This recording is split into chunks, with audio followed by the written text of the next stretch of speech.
What's up everybody, my name's Spencer Smith and you're watching Top Speed Needs. If you're new here, in this series we go over all the most important and relevant automotive news, all in 10 minutes or less. Just to let you guys know, although we do usually have about 3 stories, due to the lack of relevant stories to cover, we're only going to be having about 2, which should not be a problem, considering these stories are pretty substantial. But with that being said, let's get into your Top Speed Needs.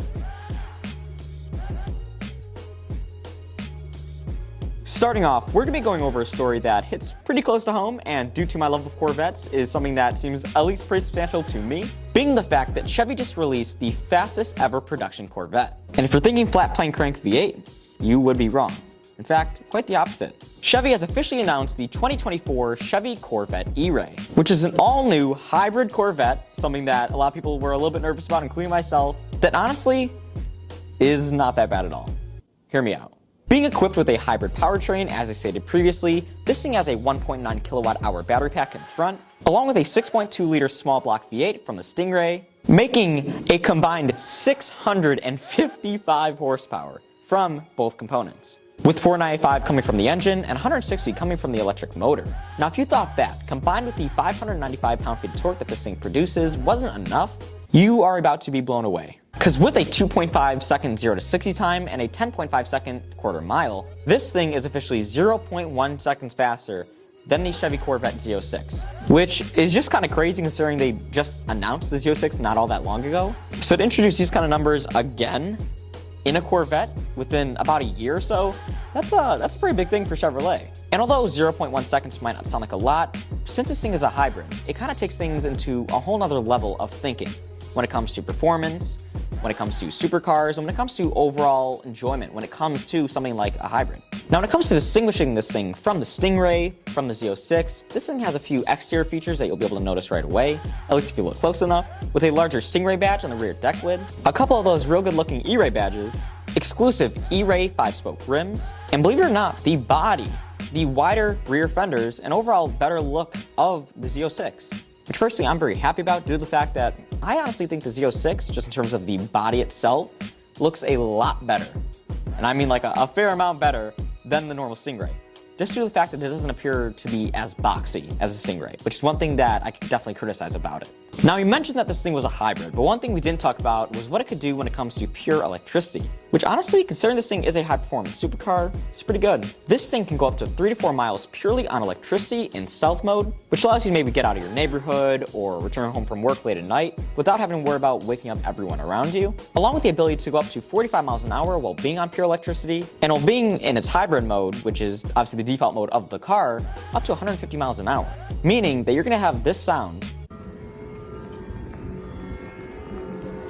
up until the point of basically lightning speed, at least relatively. This is a Corvette after all. And when it comes to its actual drivetrain, not only is it by default, in its default setting, all-wheel drive, which is something Corvette enthusiasts have been interested in seeing for a while, which combined especially with the mid-engine design and in the front a electric motor, makes this thing that much faster and potentially handle that much better. But also, when in that previously mentioned stealth mode, going fully electric is front-wheel drive, which I never thought I'd be hearing come out of my own mouth. Now, when it comes to pricing, it's not actually that bad, especially considering the Acura NSX Type S, for instance, is about $170 grand, with this thing coming in at about $104,000 and $111,000 for the convertible, which by the way is only about $2 grand less than the Z06, meaning that although it's not going to be quite as rare, obviously, as the NSX Type S, for about 65 less grand, you're going to be getting a car with 655 horsepower versus the 520 that the NSX has, making it a car that, although again it isn't as rare, is going to be that much better of a deal. On top of that, it proposes the question whether you want to get a hybrid, something that is still fast,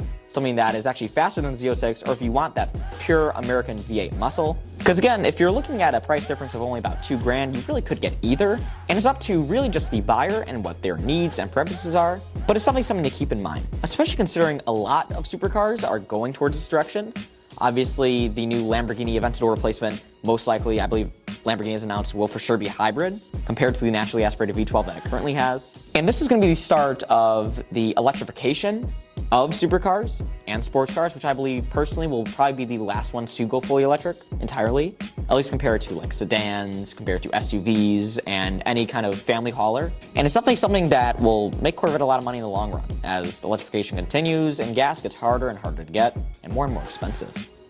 With that being said, let's get to the top speed needs automotive tip of the day.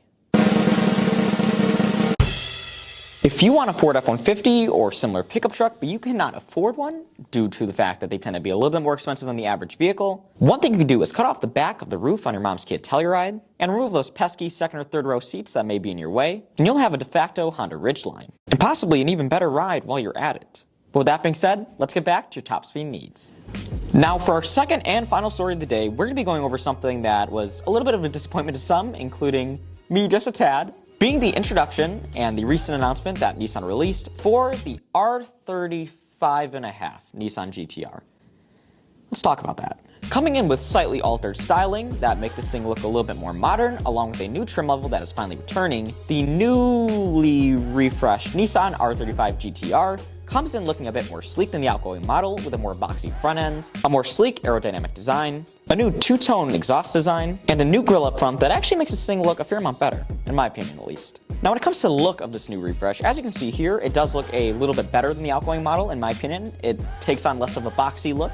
like the old one did, less of a sort of fridge design, as I like to call it, that is a little bit more intrusive to the eye, so to speak, and is a little bit bigger, and instead takes on something that's, again, a little bit more sharp, and something that is slightly more like a circa 1990 Lamborghini Countach, while also having a new rear wing that,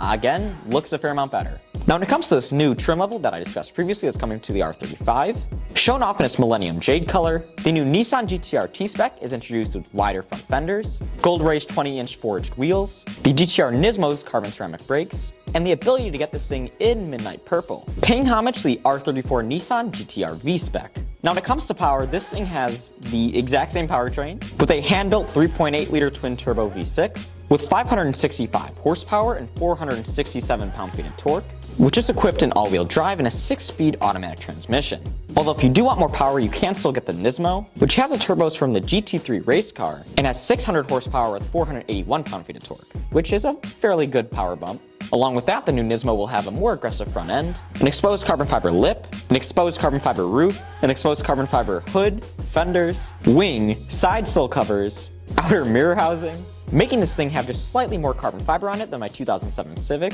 and the new design optimizes drag and reduces downforce, meaning that although this thing is going to perform the same essentially,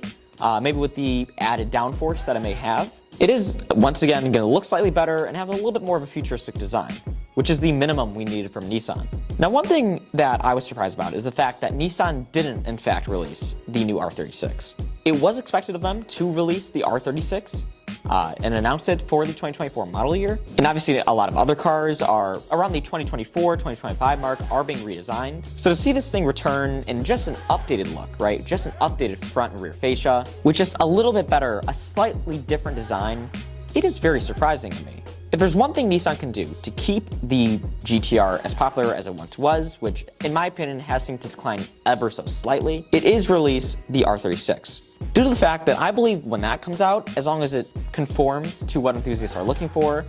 can be a very big seller for Nissan, at least in terms of the enthusiast world. Because as Motor Trend stated, the R35 GTR has basically been out long enough to essentially get its own driver's license. So to see that it's only been refreshed, meaning that this thing probably at least has, I'd guess, 2 to 3, maybe even 4 more years left in its model run, it's a little concerning to see where the GTR is headed and what they're maybe going to potentially do with it. I also think this might have been some way to buy time for Nissan, due to the fact that they maybe are right now thinking of potentially electrifying the GTR, maybe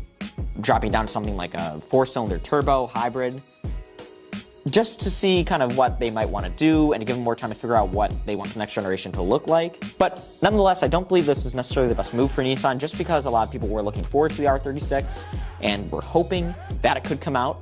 relatively shortly. So to see that not happening, it's kind of a big disappointment. But I'm hoping that this thing will live up to the minimal hype it has created, and I'm hoping it can go on to be even better than the R35 V1 essentially. Thank you so much for watching this episode of Top Speed Needs. If you like this video, make sure to hit the subscribe button, like the video, and turn on bell notifications so you never miss a video from this beautiful mug. Now with that being said, tune in next time for your Top Speed Needs.